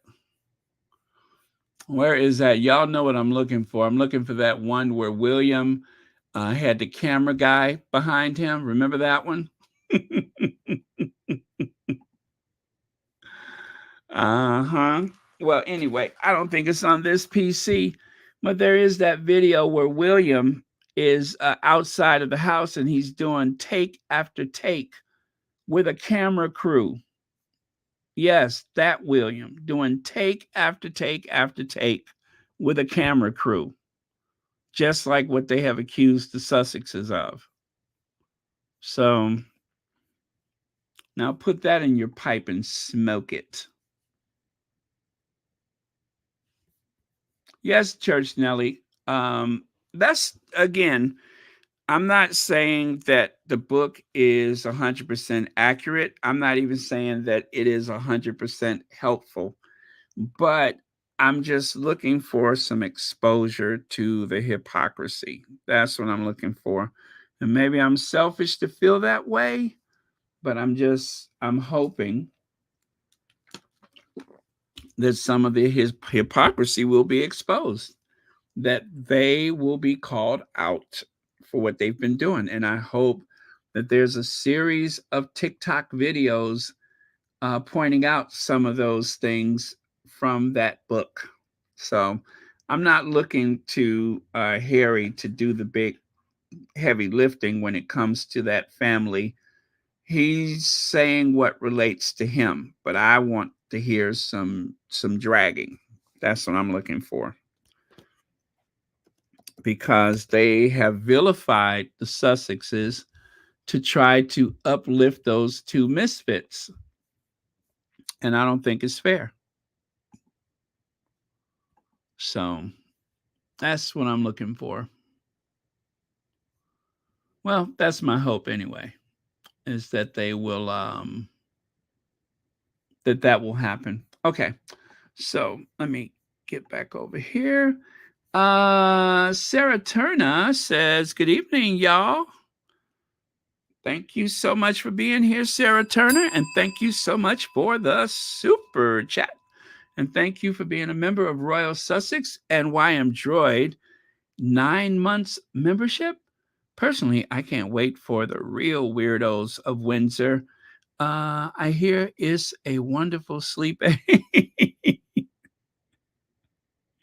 Well, thank you, YM Droid. And thank you for 9 months membership. Okay, King Charles III, BBC film goes behind the scenes of first year. Is this yet another video? Is this another film from the royal family? Is this someone else who has been followed around by film crews and that they want people to hear their version of the story? Just like everything else, Charles can write a book or have someone write a book with his words, and it's okay. I do believe that the Duke of Windsor had written a book. The Duchess of York wrote a book. And of course, there has been several books written by authors based on what Charles wanted people to hear. The book for Camilla, written by Angela Levin. That was what Camilla wanted people to hear. They were instrumental in those books. And now the season 5 and 6 of The Crown seems to have been reimagined and written in Charles's voice, as sympathetic to Charles as can be, right? So essentially, Charles has written a series about himself. They made that big fuss to try to get people to watch it by saying, don't watch it, which means people did watch it. And it was about Charles and his relationship with, with everything, the season 5 and 6. It was the tampon gate, Diana, even the way he talked to his mother, all of that was in his favor. So it was as much as he wrote it himself. But Harry and Meghan are excluded from the ability to tell their story or to have anybody favorably tell their story. And this book isn't even about them. They're trying to use Harry and Meghan as a deflection so that nobody ever takes a fair and accurate look at the rest of that family. That is the tactic.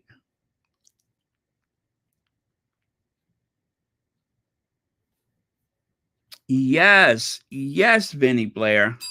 Yes, they're trying to drown out the Sussex's success. Yes, absolutely. Yep. Anything you can do, I can do better. I can do anything better than you. No, I can't. Yes, you can. Yes, you can. No, I can't. Exactly. That's what it is. Before we knew what Prince Harry and Meghan's Netflix show would be about, the royal family minions were taunting them for doing reality TV. They were slated left and right, left, right, and center on Brit talk shows for having Netflix cameras follow them like it was something too unclassy for royals. Now, again, that is the words of a squatty. I'm not going to take credit for anybody else's stuff.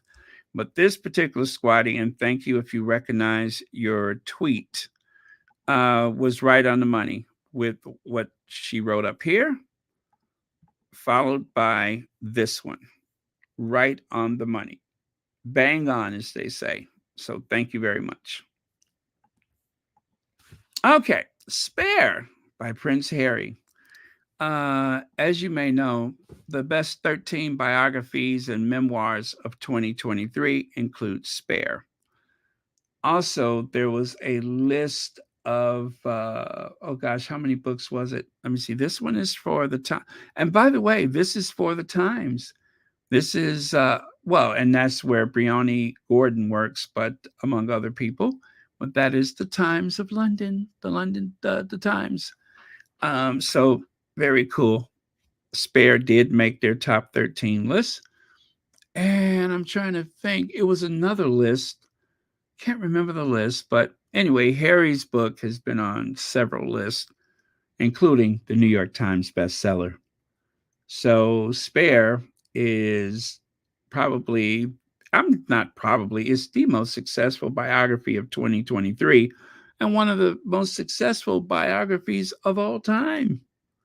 And it's only going to get bigger as time goes by. It has been in the top, 20 for the entire year.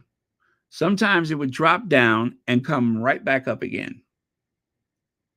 And everybody compares the next big biography to Spare. Spare is the benchmark. It is the comparison that you want. People mention Spare just to sell their books. That's how successful it has been. And then, of course, here's a list where William got snubbed. I know I mentioned it the other day, but I'm having too much fun with it. Snubbed. Snubbed for Prince William Windsor. Time 100 omitted him from its list of 100 most influential climate leaders, and the list highlighted, true change makers, valuing measurable, scalable achievements more than commitments and announcements. Well, that was the other list. Harry is on the Times list for books this year. That's the other list. Time Magazine recommends Spare. Yeah, Time Magazine. So that's the Times of London. Time Magazine. That's the other list. Could not think of it. But yeah, I did a slide for that the other day. But Time Magazine says it's one of the books that you should read. Okay. And for William, who I'm sure is working on a book of his own, I'm sure he's working on a book of his own. And what's cool about it is Harry is obliged to do 4 books. So far, he's produced 1. Whatever Baltimore comes up with, Harry's going to have another book to follow anyway, and another, and another, and as many as he like if he chooses.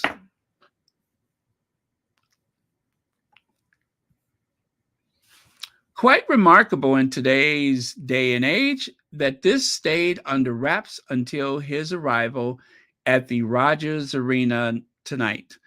Prince Harry visited Vancouver in advance of the Invictus Games 2025, conduct ceremonial face-off before tonight's NHL action between the Canucks and the San Jose Sharks.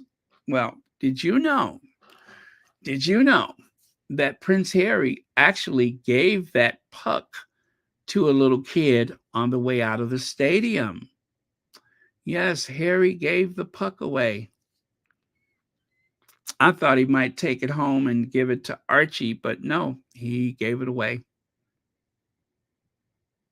He wasn't being selfish and keeping it for himself as a way to remember his grandma on his way out. He gave it away. I actually saw the video earlier. But it's very cool. Very cool. But yeah, this is actually a reporter, but I covered up his name because you know how the Derangers are. As a matter of fact, the Derangers had already gotten to his comment, and I thought, just to make sure that I wasn't adding anything else onto it by sharing his name, I had to block it because you know how shady they are. Let's see if we can see where Harry gives that puck away. Let me see if I can find that. Nope, that's not it. That's not it.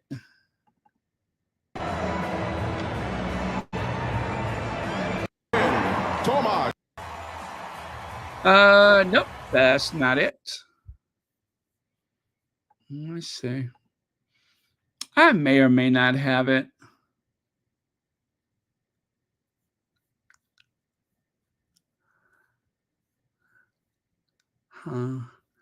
Because I'm thinking now.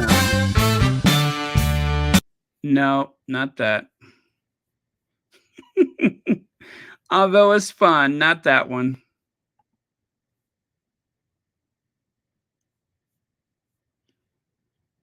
Oh, well, don't see it.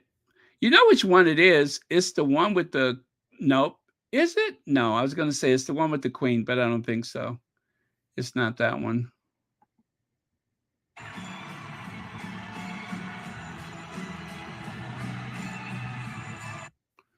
Oh, well, I'm going to move on. Can't.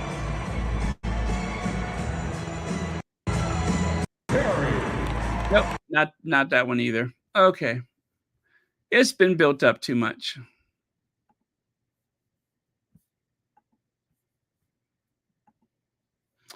Oh, and don't forget, there was someone who referred to this canker sore as a, what was that they said? Let me see. Andrew Pierce, a man who looks like a slowly decaying ventriloquist dummy from the 1940s.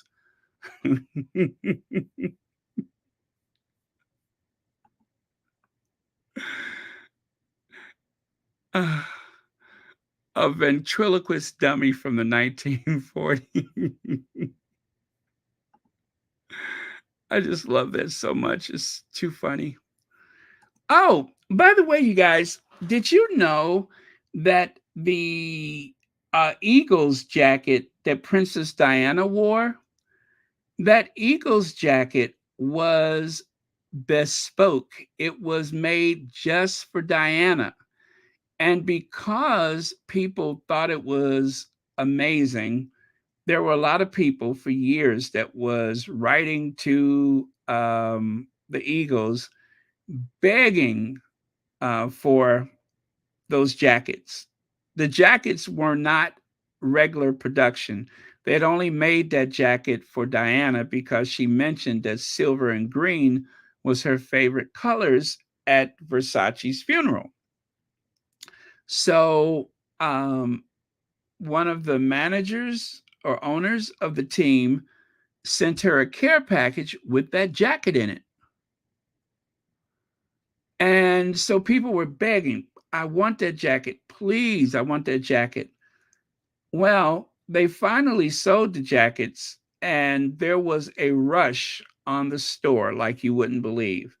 There were people that were getting into fights trying to get those jackets. And this one lady said these two guys were about to have it out, and she just reached between them and took the jacket and disappeared with it as fast as she could before they noticed. That's how she got her jacket. Well, if you want one of those jackets, be prepared to fork out somewhere between $600 to $1,000 or more on eBay. They still have them, but you're going to pay the price for them. You probably end up paying about $1,000 for it.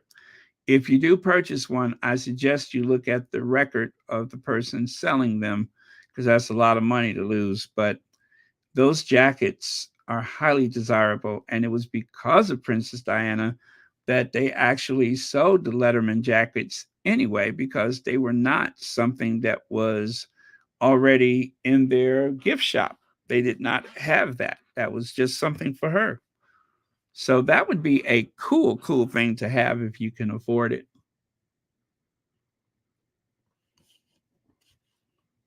Okay.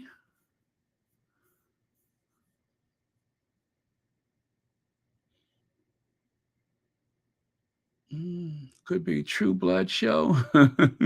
Terminated. Okay. All right. And then there's this. I'm just looking at some of my favorite stuff from this week. Like for instance, or last week. Like for this one right here. For this week. Yeah, this week. When I found that image of the queen consort unruffling her feathers just in time for Thanksgiving. That's one of my favorites.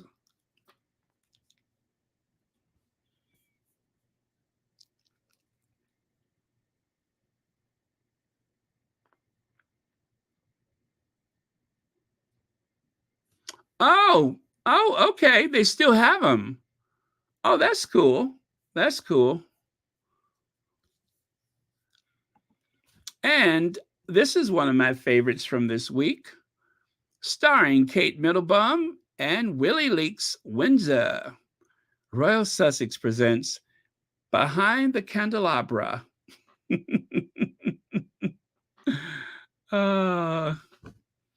Deborah Copeland, thank you so much for the super chat. The tea is juicy tonight. Thank you. Thank you. Here at Royal Sussex, we always try to make it fun and yet informative. Another one of my favorites, you may notice that I have actually changed this up a bit. I wanted to make it more accurate. A Middleton tale. I was trying to make it that much more accurate. So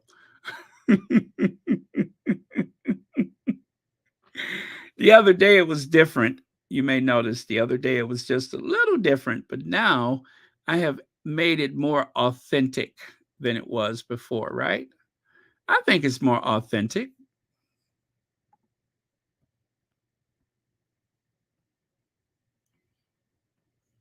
Yeah, I would say it's more authentic.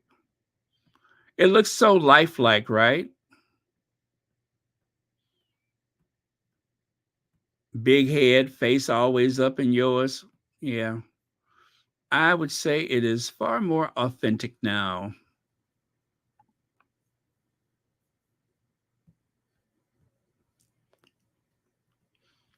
I'm trying to see if I could find the original just to show you the contrast between the two.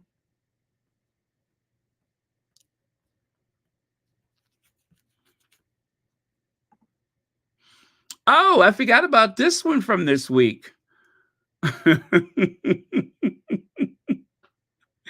Yes, I almost forgot about that one. How could I be so careless?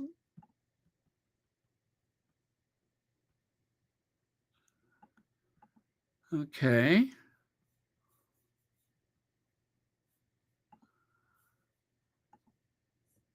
Oh, okay. Sorry. Didn't mean to do that.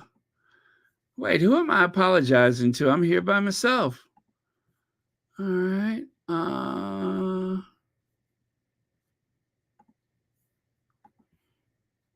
Well.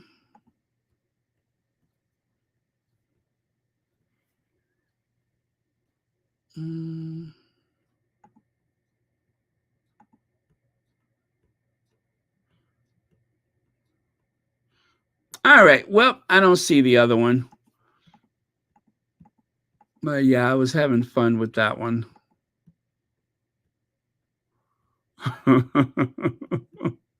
That is fun, though. Big head self. Please don't forget to hit the like and share. I rarely ever say anything. So you guys, please make sure you do a thumbs up, like, share, subscribe. I almost never say it just so that I won't be so monotonous, but please do. It helps out the channel so much. Oh, okay. Here's the original. So that's the original. And then that's the do-over. The before and after. Okay. And then, of course, William, of course, wore the proper attire for the maneuvers when he was out with all those men. But Kate, on the other hand, Kate was very inappropriate. She wore those Lululemon pants. Well, I reimagined the situation. I said, what if William was wearing Lululemon to go out with all those men to do maneuvers? Huh? What if William decided to wear something form-fitting and skin tight? Huh? How would that look? How would Kate feel about that if there were other people slapping him on the behind? How would she feel about that? So, the proper uniform or the Kate Middleton version? Well, you guys, got some sad news for you. Jean Knight, the recording artist that gave the world Mr. Big Stuff, passed away on the 22nd of November. I don't know how I missed this. Yeah, but the world has lost Jean Knight, the recording artist that gave us that fabulous song, Mr. Big Stuff. Who do you think you are, Mr. Big Stuff? You're never ever gonna get my love, Mr. Big Stuff. It goes like this. Now, because you wear all those fancy clothes, oh yeah, and have a big fine car, oh yes, you do now. Do you think I can afford to give you my love? Oh yeah, you can't think higher than every star above. Mr. Big Stuff, who do you think you are, Mr. Big Stuff? You're never gonna get my love. So yeah, we lost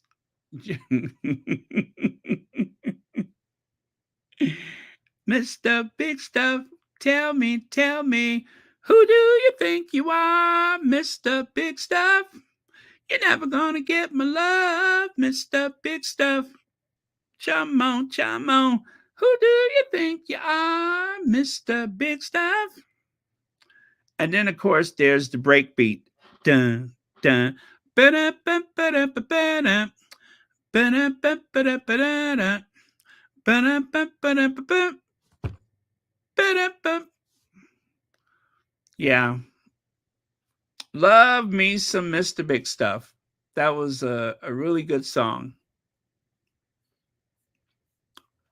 Now, I know all the girls I've seen you with. Oh, yeah. I know you broke their hearts one by another lot now, bit by bit. You made them cry. Many poor girls cry. When they just tried to keep you happy, they just tried to keep you satisfied. Mr. Big Stuff, come on, come on. Who do you think you are, Mr. Big Stuff? You're never gonna get my love. Carmen, what happened? Let me see here. You know, I saw something about that, but I wasn't sure what to make of it. I wasn't sure whether or not that was a parody headline, so I did not go any further with it. Let's see. Rest in power, Jean Knight, Mr. Big Stuff. But yeah, I thought it was just a joke, so that's why I didn't bother with it. Royal aide caught shoplifting. Is that a real thing?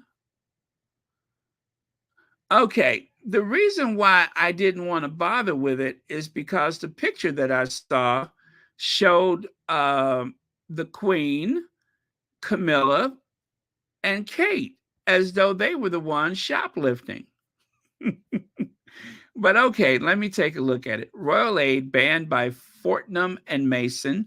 You know, they're the ones that had the bags that, remember Charles and the bag of money?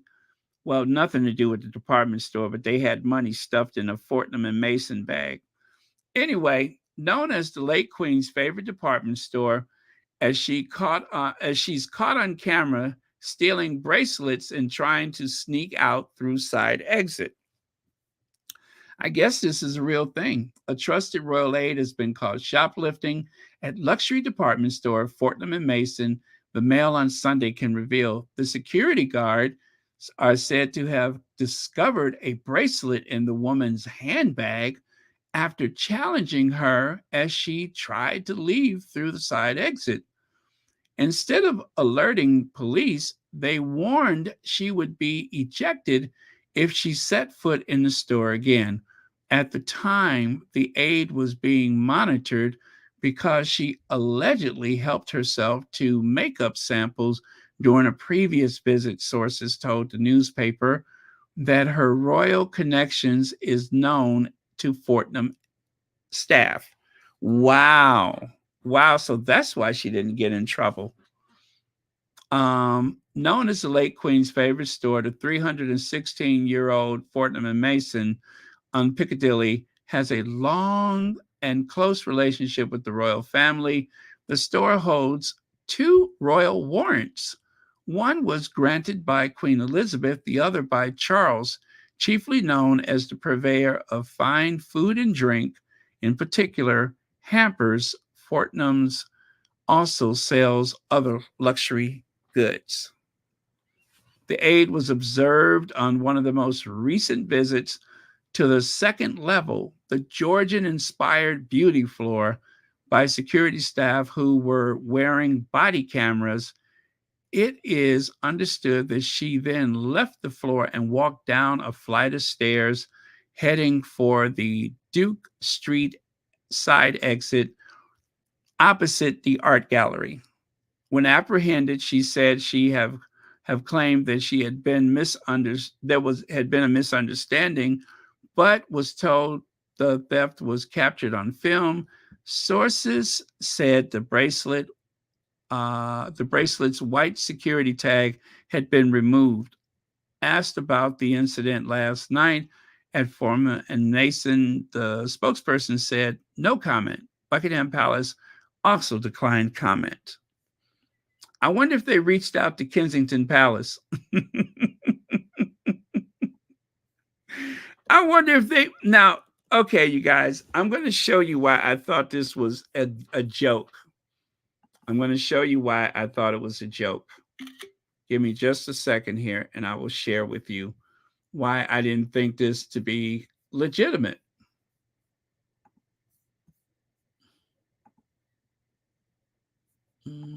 Mr. Big Stuff, come on, come on.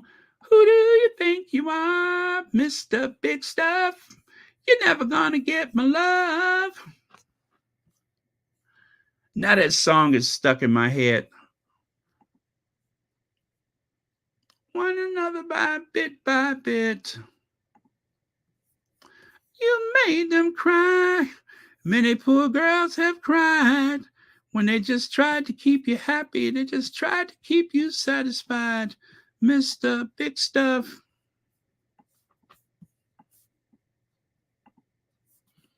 Okay, so here's the reason why I thought this to be a joke.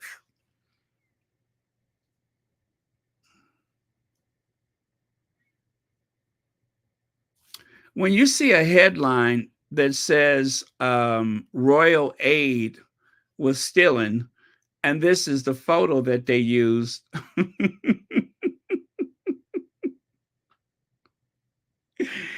Of course, I thought some squatty was trying to be funny.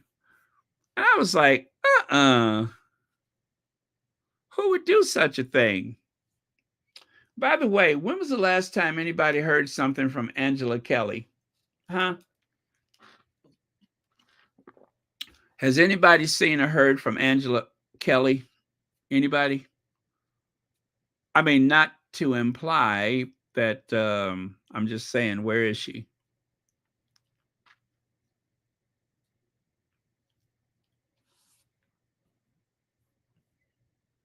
Let me see. Yeah, well, Dan Speed, I'm going to tell you something that I've been thinking about for a while. People very well-meaning people send money to the royal family. They send gifts to the royal family, and some of those courtiers sits there in the mail room and bust open those packages and stuff. And who's to say that what they will and will not put in their pockets? Maybe that's why some of them stay there so long. Like, I bet you if you go to Susan Hussey's house, you could pull open a drawer and all kind of stuff will pop out of it. I'm just kidding. I mean, there's no, there's nothing to say that she's ever taken anything, but I'm just using that as an example. But yeah, I mean, there's that possibility. I don't know that any of that has ever happened, but they do receive a lot of gifts, and a lot of that stuff probably goes unaccounted for, I suspect. So I wouldn't put it past anyone within that royal household to nick a few things here and there. So yes, there you go. There is a thief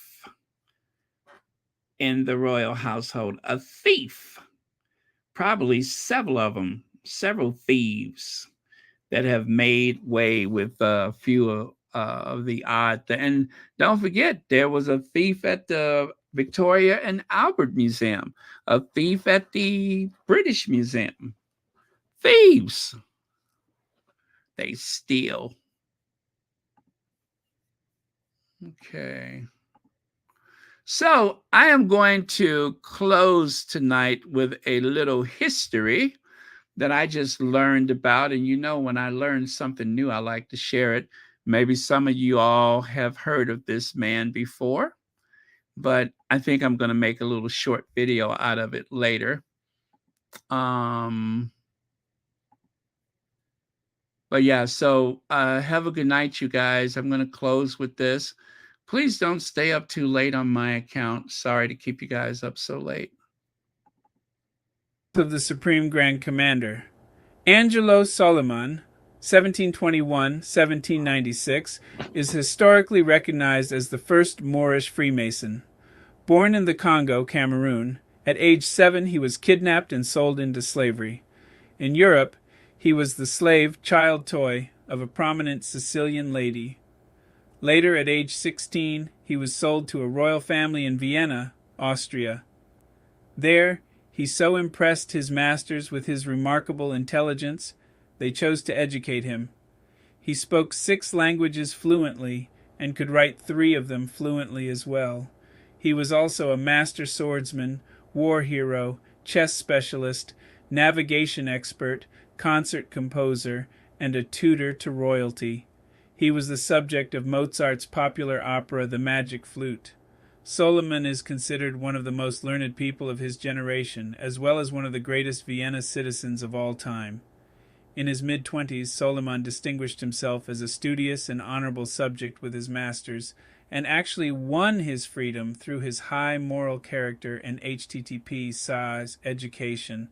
As a free citizen of Vienna, the world's citadel of culture and enlightenment at the time, Soliman, now a member of the Royal Habsburg household, continued to pursue a personal course of erudite and moral excellence.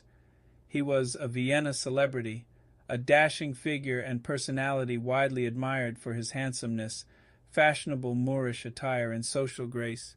He was an excellent dancer and romancer at elite social affairs. He married in 1768 and in the same year joined the True Concord Freemasons' Lodge, which included his friends Mozart and Haydn.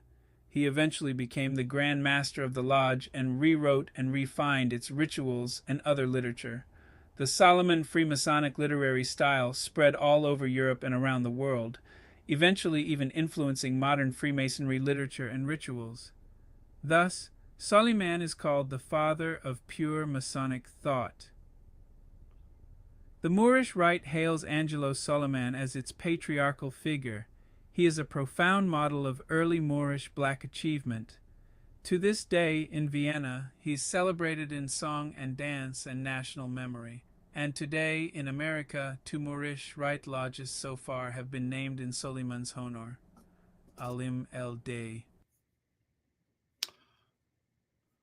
Okay, so again, that's someone I had never heard of before, but I found it very interesting. I don't know anything about the Freemasons secret society or whatever, but that's about all I know. But who would have thought, right? But I guess he was very important to the society and had contributed a lot. So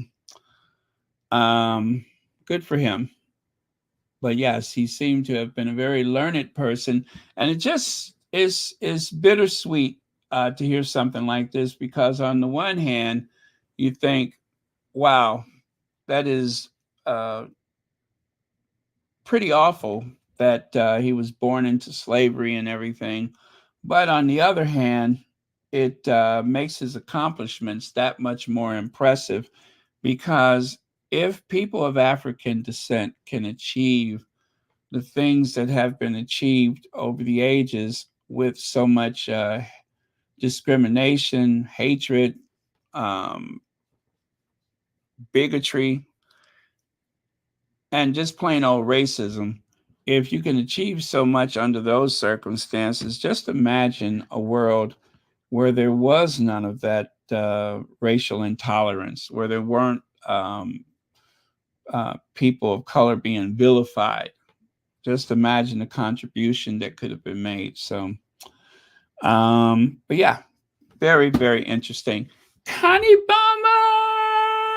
Bomber, we're done. But thank you so much for being here. And thank you all, everyone. Have a good night. Thank you for watching Royal Sussex. Thank you, moderators. Thank you, members of Royal Sussex. I believe Harry, Meghan, and Doria. I believe them. So no matter what's in this book or that book, no matter what lies that are told on the media websites and talk shows and those crappy little newspapers, I follow their lead. I believe what they say. I don't trust those other people. Also, good night, Flower, our princess and Queen Doria. And good night, good King Harry and the people's princess. And also the last word of the day. Let me see.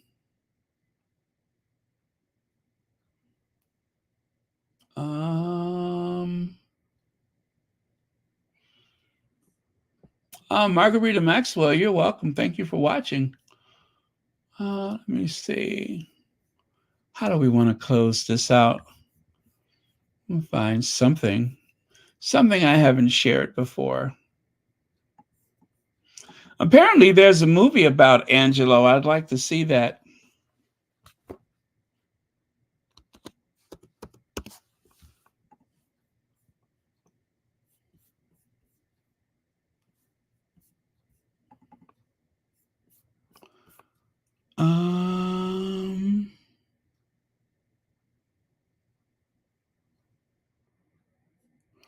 Oh, okay, I like this. When you got to delete your post because you're just not the same person you were 6 minutes ago. There you go. Sometimes you have to delete your post because you're just not the same person you were 6 minutes ago. It's better to be hated for what you are than to be loved for what you are not. Right. You got that? If people are going to hate you, it should be because of who you are, not who you are not. Or what you are or what you are not.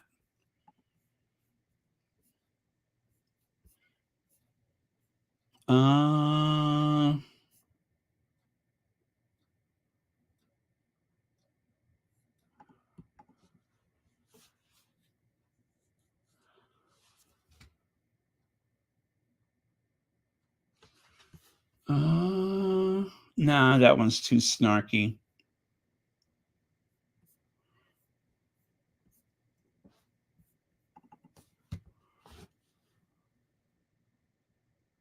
Worry is a total waste of time. It doesn't change anything. All it does is steal your joy and keep you very busy doing nothing. Huh, that's deep. I like that. Worry is a total waste of time. All it does is, it doesn't change anything. All it does is steal your joy and keep you very busy doing nothing. That's what worry does. It keeps you busy doing nothing. All right, so that will close it out for tonight. Well, and good morning to you, Connie Balmer. Good night to some of y'all, and good morning to others. See you all tomorrow. Love you guys, and thank you for watching Royal Sussex.